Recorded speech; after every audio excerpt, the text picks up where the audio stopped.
Well, I can't forget to get these on. Whenever you're in the reloading room, you got to make sure you got the safety glasses on. To the point, informative, entertaining, and protecting the Second Amendment. Welcome back to Elfster's Rifles and Reloading. And let me get the chat boards up here, make sure the sound is running, video is rolling, sound is running, and it looks like we are good. And I'm going to wait a little bit of time here for some of you guys to log in, and I got a really special treat here. Voila, the Forster Coax press, and she's pretty pimped out, and I'm about to go over that here in a little bit, but we're kind of back on track with the PSA 556 Cold Hammer Forge FN 18-inch AR-15 upper. You know, we've been through what, two reloading cycles on this now, but the first two cycles was with the L&L, and this is going to be completely different now. And not only was I using the L&L right here, but we were using a Charge Master, and now it is completely different. The game has changed. We are using a Forster Coax press. It's got a lot of free float features. I got a lot of pimped out mods along with the Forster Coax, and we have the amazing FX120i with the autotrickler.com V3 powder drop and trickle unit. And Excalibur USA LLC is rolling in the house. He's saying, yo, thanks for jumping into the chat boards. And if you guys are out there watching, jump in the chat board, say hello, and smash that thumbs up button. And Excalibur USA saying these, I'm in Facebook jail. Wow. Well, you should get in line with my Facebook page, man. I tell you, old Facebook, they sure do love screwing around with me and my Facebook page. I think they've taken it down twice now, and I fought to get that back, and I've succeeded. So, gosh, it seems like a never-ending battle with good old Facebook. Alaska One Andy is rolling in the house saying hello. Other Tim Davis says the real question is, where did you get those glasses? You know, these are just really El Cheapo safety glasses I got from Menards. I think I paid like $3 for these. So trust me, they're not some expensive Oakleys. DMC is rolling in the house saying good evening.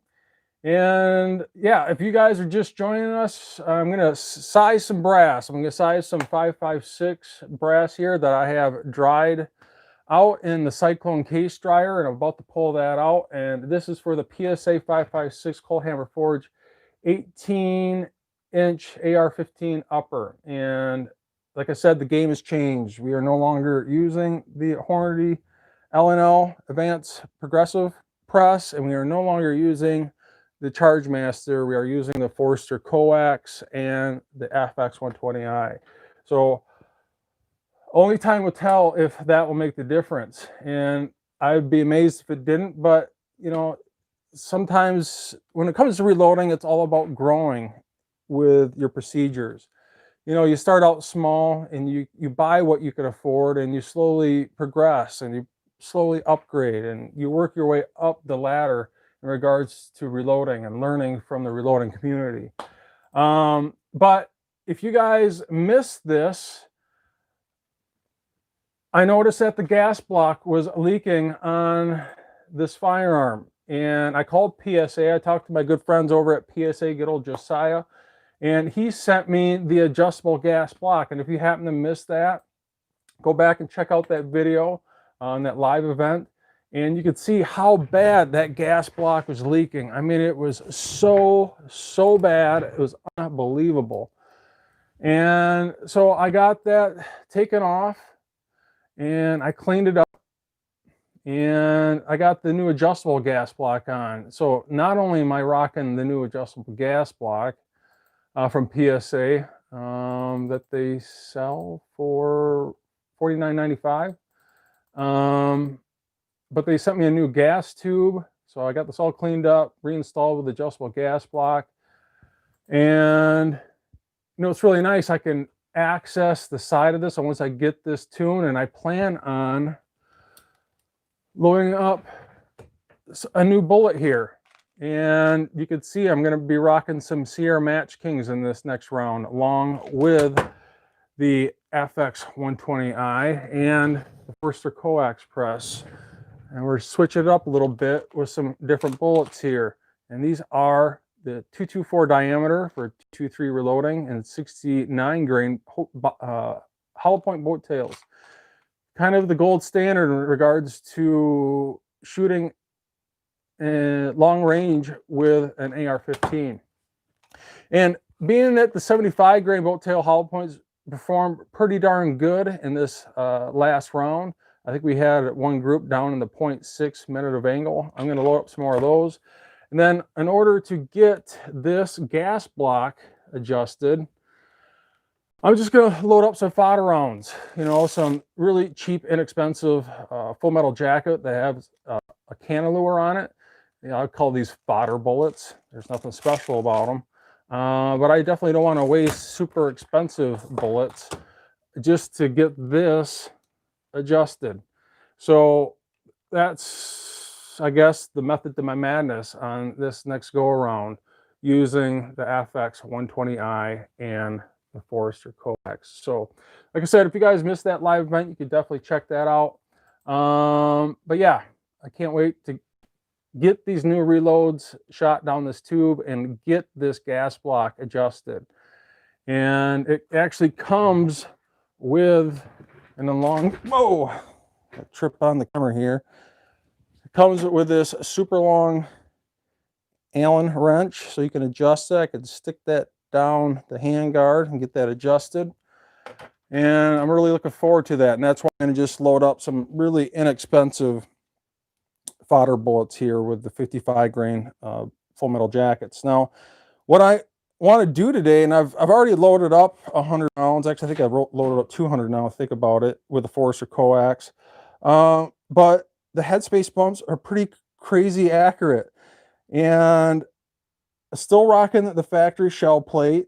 But I got some modifications here. I got J.J. Keenan's limiter, so this doesn't cycle a full 80 degrees if you guys are rocking a Forster Coax press. And if you guys happen to miss that video that just premiered yesterday, and I could take this off and you can see how much of a difference this limiter makes. Rather than 180 degrees, I could throw this limiter on and still load 223, and now it's only 90 degrees.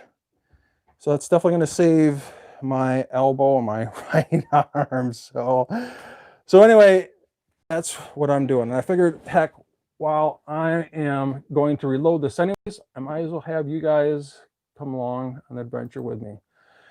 So that's the bad boy right there. And I'm sure some of you guys have seen this and have watched that series. So that's a continuation. Now, some of you guys, if you've missed this, I'm sure you haven't, but if some of you guys are new, definitely check out my series on the A&D FX120i scale. It's very in-depth. It's 4 total parts. We have a live unboxing. We have the general setup, taking it out of the box, getting familiarized with the FX120i and the autotrickler.com unit. And we dropped live 50 total rounds of Varget, crazy fast, 7-8 seconds, within 0.02 grains of accuracy. And now the part 3 here live, and I did that live for a reason, for no BS event. And then the number 4 part here of the actual review, mods, and settings. So definitely make sure you check out that playlist in my playlist area. I just went over this limiter, which if you're interested in this limiter, you have a coax, definitely get a hold of J.J. Keenan. Jump on Facebook. You can send him a message and tell him that you're interested. And he actually sells these on eBay. So if you just go on eBay and search for coax limiting device, that will come up, or just watch that latest video. It's all the information's in there. Also, this video is coming on this linkage, and it's the easy access linkage. It's another modification I highly recommend getting if you've got a coax press or you're thinking of buying it. You can see the difference between, here's the factory straight arms, and this is Josh Badeau's easy access linkage that you can buy from him for $65 shipped in the lower 48 states. And if you're interested in this easy access linkage, if you have a coax press, you can either call him or text him at this number, and he sells these for 65 bucks, and you're about to see these in action. So you can call or text, or send him an email. Let him know that you're interested. Like I said, he sells these for 65 bucks, and this is a picture without the easy access linkage, and this is a picture with them on. You can see how much of a difference here, how much more access you get in comparison to the factory linkage. I mean, we're talking night and day. And then to top that off, you kick that easy access linkage in with the limiter, and you got so much real estate in here. It's like playing football on a football field. So you definitely need to check that out. Another video that's coming in, and I'm a huge fan. I can't express in words of how much of a fan I am of this pressed lighting, and that is the KMS UFO pressed lighting. And not only do they sell this for the coax, but they have it for the LNL, Dylan, you name it, they have it. And I'm going to have a video incoming on that too. And it's insanely bright. And I'm not going to name names of other companies, but I'm just going to be honest with you. And I'm just being straight up honest with you guys. I've had other people's LED lighting, and it doesn't even come close to this. Doesn't. I'm sorry, it just doesn't. It's insanely bright. And there's a lot of cool features. You could dim it. It does have a strobe feature. I don't know why you want to have a strobe feature on your LED press lighting, but you could dim it, you could strobe it, you could turn it off. And it's insanely bright compared to the competition, in my opinion. And it's coming. That video is coming. So keep an eye out on that. And this is where I got my press from. I got my press from Shields, and they have this shipped for $349. They usually have it in stock. So like I said, in regards to this lighting, it's amazing. That video is coming. And if you're interested in it already, check out the description box below. I will have a link. I actually have a link in the description box below already for this particular lighting or any other press that you might have.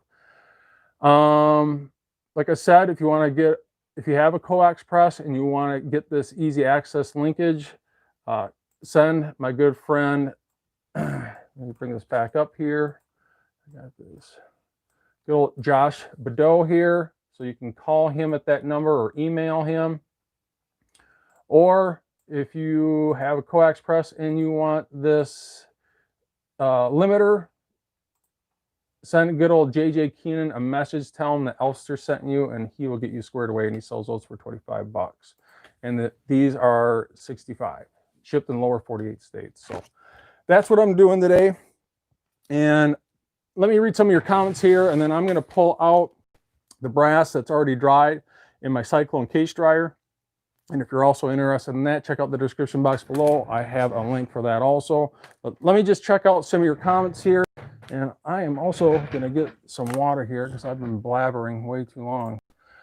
Let's see who else is rolling in here. So Bill Guy is rolling into the house saying, moving uptown. That's no joke, man. I am moving uptown, I guess, in the reloading equipment world. Excalibur saying, I was just loading 6.5 Grendel with a K&M Arbor press, and that's awesome. Cam 413 is rolling in, saying, hey Todd, hey everyone. So Anna Scott Welding is saying, do you think fired shells should be neck turned before kneeling, or the reverse order so the turner cuts easier, but then it may harden the case a bit, changing the neck tension? What are your thoughts? So I'm going to be straight up honest with you. There's a level of analness that each person has. And I've never neck turned. I just never got that deep into it. And I'm just be honest with you, I've never done it. So I'm going to tell you, I'm not sure. I would think annealing would make the brass softer, so it'd be easier to neck turn. I don't think it would reach the temperatures high enough to anneal it, to be honest with you, but I'm gonna be honest with you, I don't know. So that's a very good question. And it comes back to that point of how anal do you want to get into your reloading? And I just don't do it. So I'm just be honest with you, I couldn't fully answer your question because I've never done it. So so DMC is saying that don't look like the Forster die lock rings, and you are right. These are not the Forster die lock rings, and I've talked to some of the best, and I know there's wisdom out there in regards to not using anything other than the aluminum Forster die lock rings, and I definitely have those here. They're up. Right up here. Let me grab those. So for those that are not sure what I'm talking about, this is why the Forster Coax press really shines. You can easily remove this die. So you can pull this out. Once you have this set, you can set it, forget it. You can store it away, clean it, and you're ready to rock and roll. You just slide it back in. There's no locking. You just slide it in and out. And it's really that easy.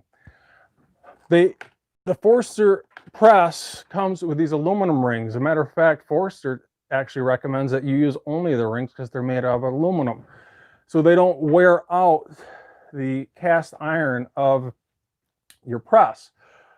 But I've talked to some of the best, and if they said you want the utmost concentricity, they recommend using Sinclair's stainless steel rings.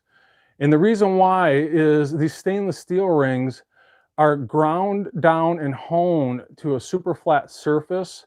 And it sounds like from other people's experience that I follow and I trust their word, that these start to deform a little bit over time. And the guys I'm talking to that are telling me this, they are the best of the best. They're kind of my mentors. And you can see, they told me to check out the Sinclair lock rings, and I bought these off Brownells. They come in a 3-pack for, I think, 17 bucks shipped, if I remember correctly, for 3 of them. And these are stainless steel. And the argument is you shouldn't use stainless steel because it'll eventually wear out this channel. But to be honest with you, and I'll tell you what my friend told me, your press isn't made out of peanut butter. So he says, I've been doing this with stainless steel rings since Christ was a child. He said, like, for the last 15 years, it hasn't had an issue. And he says, I wouldn't worry about it. I'd be more concerned about these aluminum rings deforming. So I'm going to take their word for it.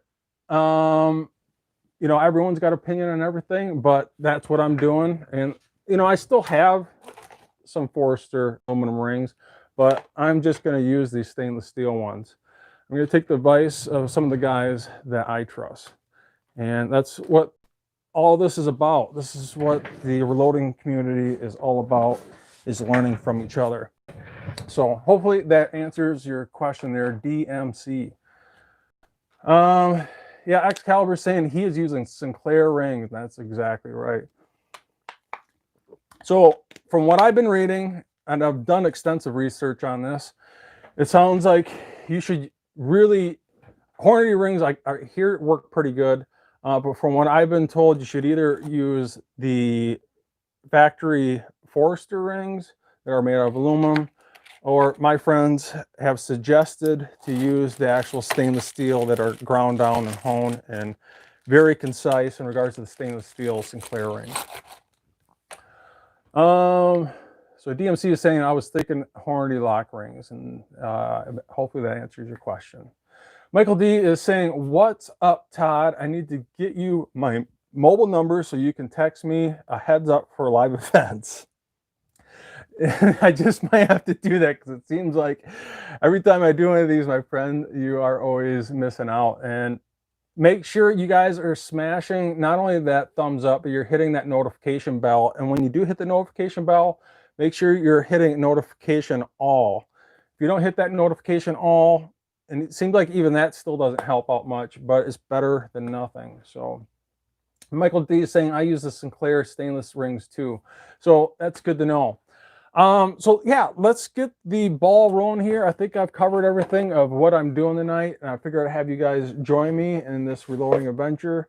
And let's get this brass out of this Lyman Cyclone case dryer. And my opinion, if you are not using a dehydrator of some sort, man, you really should.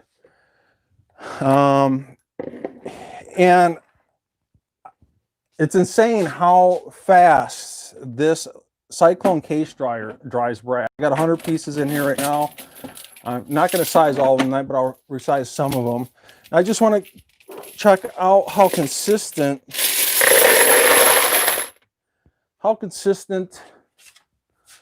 this press is with this linkage. And that's kind of what I'm testing tonight. And eventually this is going to turn into another video on my overall review of this press with these modifications: the easy access linkage, the LED UFO lighting, which I can already tell you is insanely awesome, and this limiter, which helps out tremendously. Now I'm sure some of you guys have already seen this, and I'll just quick touch base with this. I'm gonna fly through this, but I know some of you guys are new and some of you guys are new to my channel. But this is just how I lube my brass. And like I said before, I'll say this again: if you don't have Imperial case wax, you're not doing it right. And also I use Hornady one-shot case lube, so you got to make sure you shake this up really good. And this is just how I lube my brass. Everyone's got a different method of the madness. This is just what I do. But you know, I get a good dab of Imperial case wax, not an insane amount, but you get a good amount, something like that. I don't know if I can focus in on this while it's live, but that's about the best I can do. And I just smear that right in the palm of my hand, kind of spread it around. What I kind of do is spray my hand down, kind of go like this, spray down the brass a little bit. Just work that brass with a hand that has Imperial case wax.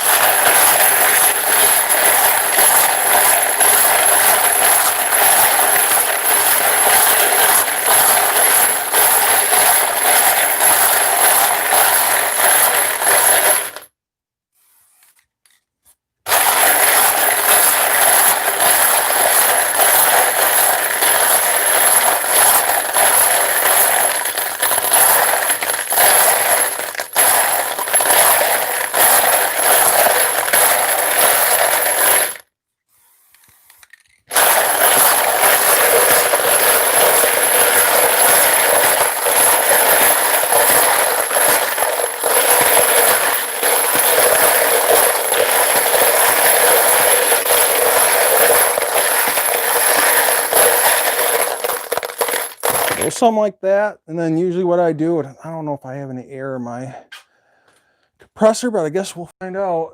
If I don't, it's not a big deal. I usually spray this down with some air.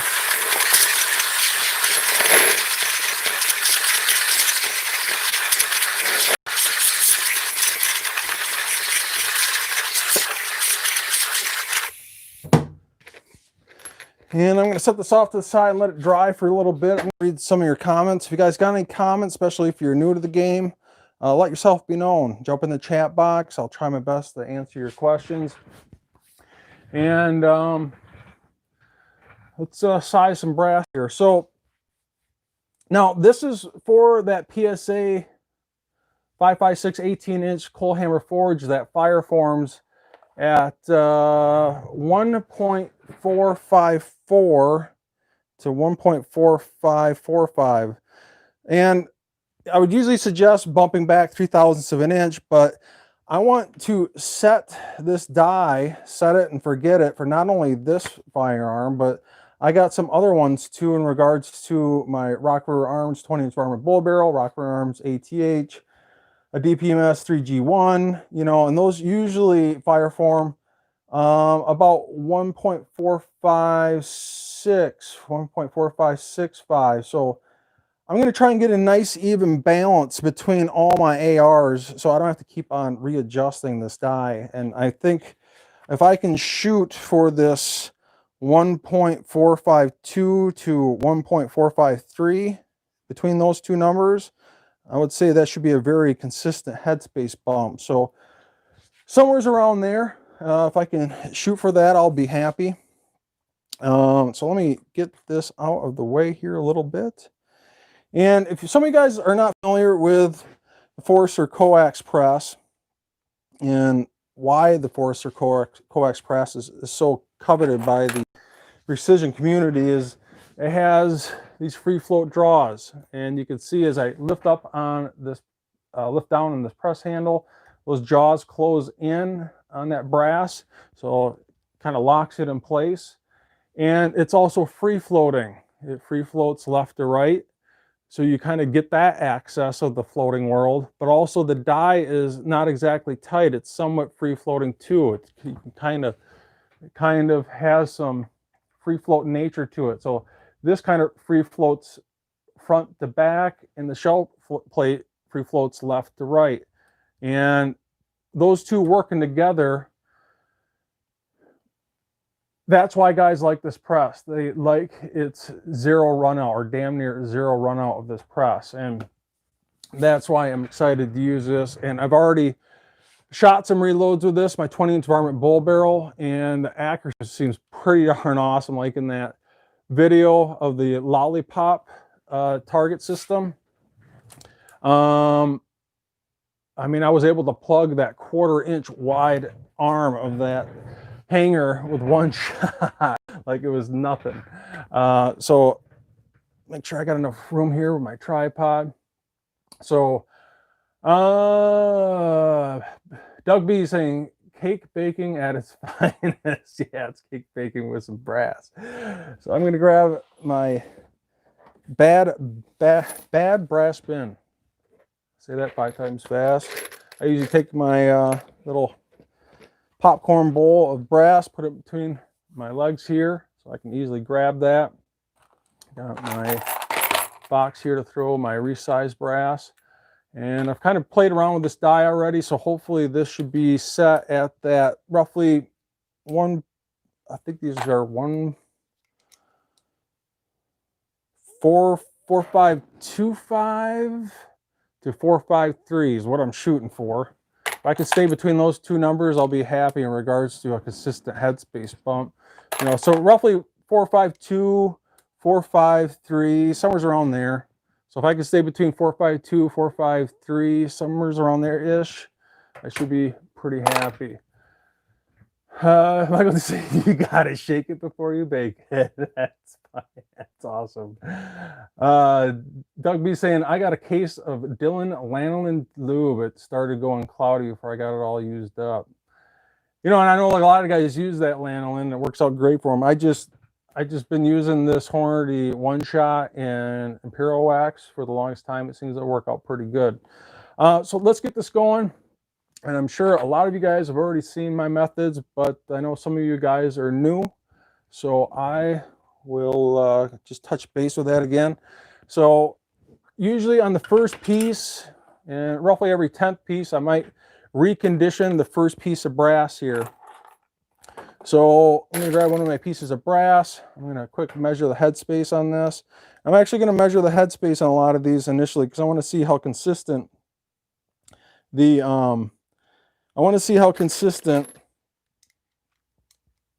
bumps is on this. I want to see how consistent the bumps are on this press. So, you know, we're starting out at roughly 4.54-ish. And I know that's only about a 2/1000 of an inch bump for an AR, which I usually recommend 3 to 4. But I'm trying to get a nice balance. I think I can get away with 2/1000 on this PSA. Seems like it has a tight chamber, or this 5.56 chamber. And my other ARs have wild chambers that usually fire form at 4.56. So I think if I can stick around that 5.2 to 5.3, and I've actually shot some reloads out of this particular firearm with a 453 bumped headspace, and it functions just fine. So name of the game is, at least with an AR, not a bolt action, is to get the most minimal headspace, but you want to keep function in the back of your mind. So that's usually why I would recommend doing about a 3/1000 of an inch bump on the headspace, at least for an AR or semi-automatic. Now bolt action, you can do no headspace bump. I know some guys do 1 to 2/1000 of an inch. So it's all about your own methods and what you want to do, but that's at least what I'm doing here. So I'm going to get a couple pieces here. Now, usually the first piece, you want to condition this die.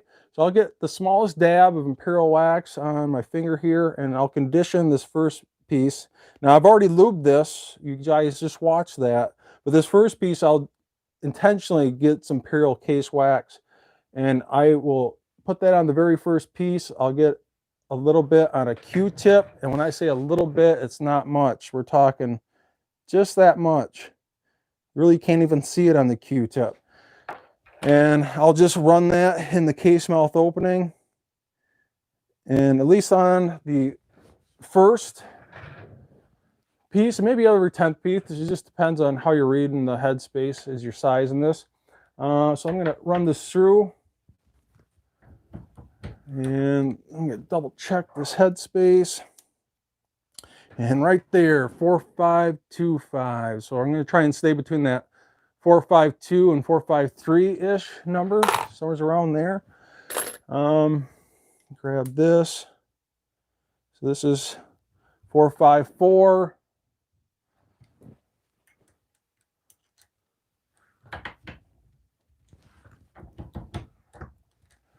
And you can see that limiter, 4525. Man, it just really cuts that overall swing of this press handle tremendously. So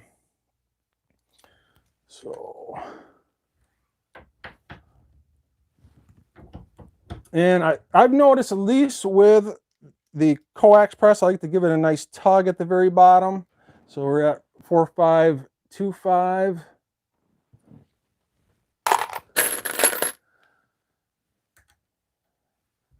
So not a huge tug at the bottom, but, you know, just a nice little tug, not too much. There's no really overcam. 4525.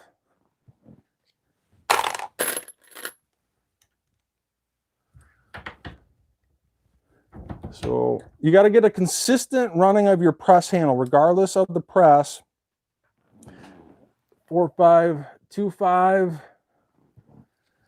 Regardless of the press, you got to learn the press. You got to learn how it works. This one, if I was a size brass, I overcam it. And when I overcam, I go over the overcam. And at the bottom of the overcam, the very second it overcams, I stop and then I back off. I don't press down on it. Now, this one I've learned to get a consistent headspace bump. There is no real overcam on it, but when I get to the bottom, I just give it a nice little tug, and it doesn't take much. And this one's right about 453, 4525. So you can see we're getting some pretty consistent headspace bumps here. Michael, he's saying it's a Hornady anvil. And I tell you guys, so far, I really like this Forster Coax press. It is working out really good so far. So 452, this one's about 452. It's hovering between, if you spin this a little bit, that's the name of the game. You want to spin that brass in there a little bit, get this straight. So 4525.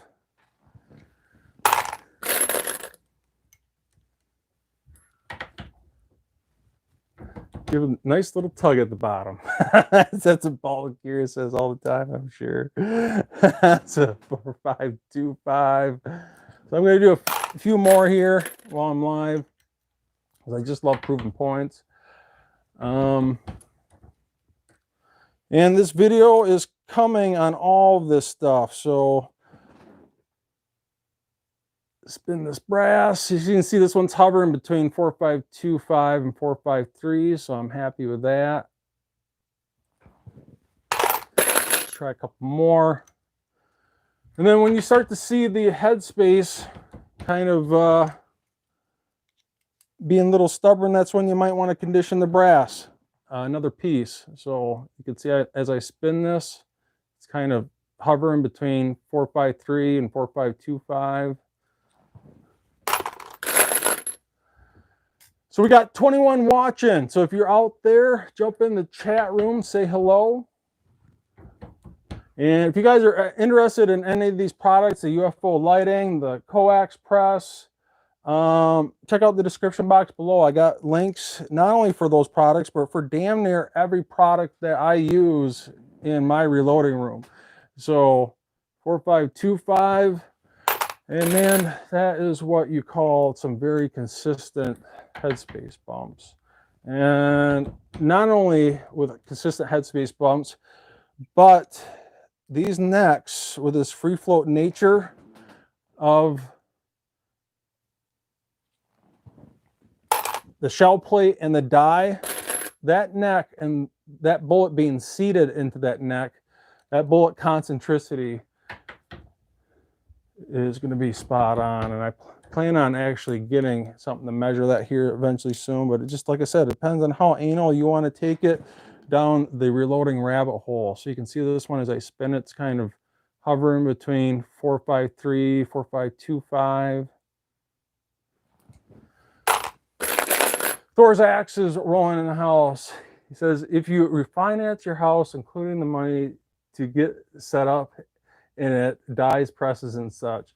Yeah, you know, I think if you want to get into reloading, if you're new, to do it right, you got to spend about, I don't know, I'm going to say you're going to have to spend at least a minimum of $1,200, I'm going to say. So this one's right at 452. But it just depends on the equipment that you want to get. You know, some of these products like this FX120i, just that alone is over $1,000. So I know some guys can barely afford that in their entire setup. So it really is just all about as you learn, as you grow. See, this one's being a little stubborn. I'm going to size that one just a little bit. Got to get that consistent tug at the bottom. so 4525. So if you want that consistent headspace bounce, regardless of the press, you got to run that press handle consistently, and that goes for anything. It doesn't matter what it is. 4525. So I'm gonna do a couple more here, and then I'm probably gonna throw this in the wash, and then we'll wrap this up. So if you got any questions in regards to reloading, let yourself be known. I will try my best to answer them. I don't know how many more times I can do this. 4525. Do maybe two more, and I'll do the rest of these offline.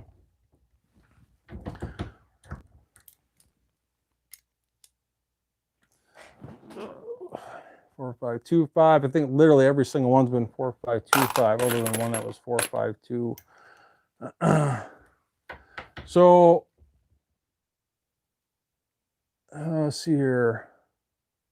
Michael D saying 1200. I'm over 12K. Dave T saying, Michael, seriously?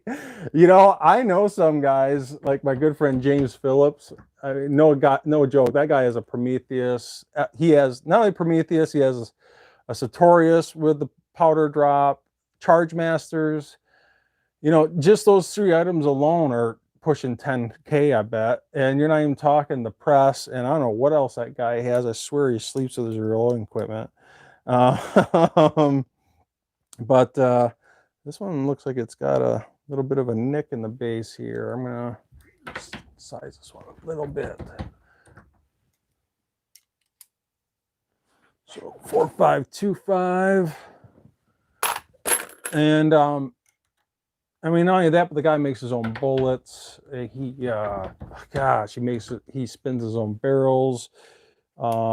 I mean, the guy just takes it to a whole different level. 452. So I think that it kind of proves my point, how consistently this is not only bumping that brass, but it's all about how straight that case mouth opening. So once you do seat that bullet, the bullet concentricity is straight as an arrow and is pointing right down that rifle's bore. So, well, that's really impressive there, Michael D. 12K. That's awesome. So David T saying, LOL, that makes me feel better about my current investments in reloading. Thor's actually, I was referring to making your own jacketed bullets. You would dominate that, dude. And that James Phillips, my friend, he actually makes his own bullets, and no joke, his groups at 300 yards makes most people's groups at 100 yards look pathetic. And the guy's, he's a world record bench rest rifle shooter. The guy, that's one of my mentors and one of the guys that I look up to and learn from. So, and I learn from anyone. It doesn't matter how knowledgeable they are. And that's where all those channels come together, and that's where we all learn together. And it's hard to beat the reloading community. It really is. So David T saying, Michael, let's see your setup. And you know what, Michael, I think I sent you my email address. You're supposed to send me those pictures. So I'm still waiting on that. Michael D saying, automation drives the cost up significantly, you know, especially if you got like something like a Dillon 1050 with an Autobot. Man, those numbers can go well north. There's no joke about that.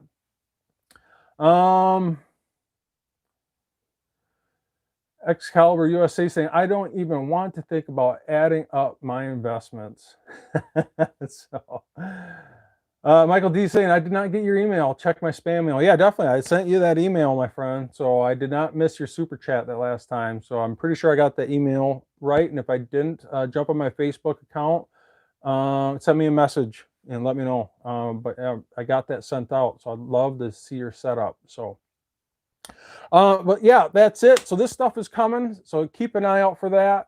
Got a video rolling in on the easy access linkages, but like I said, if you're interested in this, send my good friend Josh there a message, and you can either text, call. I don't know if I'd call this late, but you can definitely email him.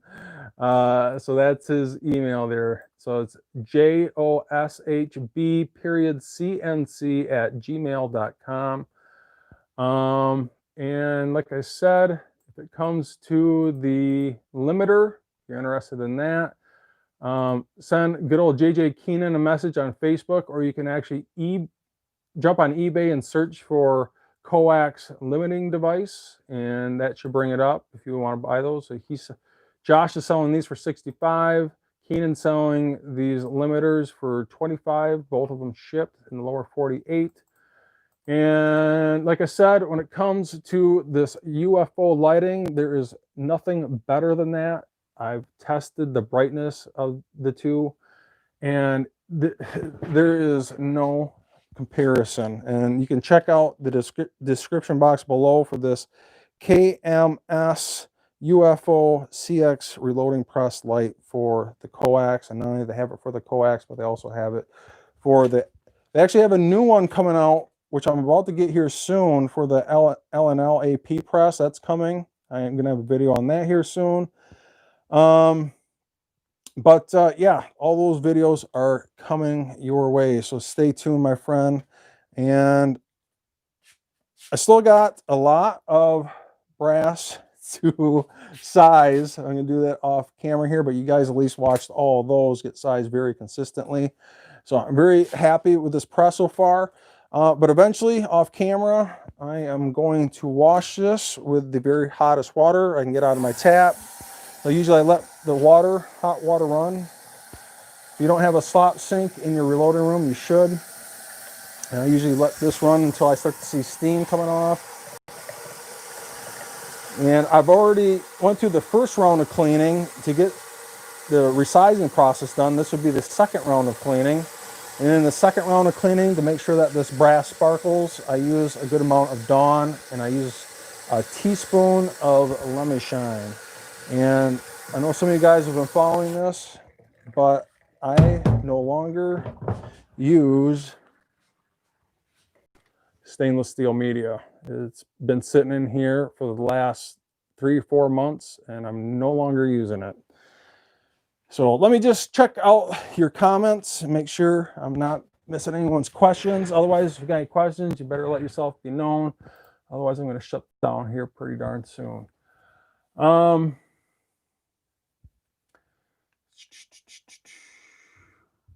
So Thorzak saying you really are into the numbers. You're sick. Now you gotta get your fix. Oh man, DMCs. I try for a minute of hog size groups. Man, you gotta pump those numbers up, buddy. Michael C saying no, no sir. I just enjoy watching Elfster do his thing and a couple other guys, and I really appreciate Michael D, and I appreciate everything you do. I appreciate your super chats. I appreciate you guys watching, and make sure you subscribe, smash that thumbs up button. And I got a lot of videos rolling in here, my friends. It's going to be awesome, and I hope you guys are learning from me, and you're passing that knowledge on to the next generation, because that's how we protect our rights. Hope you guys enjoyed this live video, and eventually I'm going to get this ammo shot, and you're going to watch this in an edited video. Not sure when, but it'll be in the near future. If you guys do enjoy my content, you do enjoy my videos, do me a favor, scratch my back, and I'll continue to scratch your back by not only subscribe, like, and share, hit that notification bell, become a Patreon. It helps out more than you know, and I will see you guys in the next video.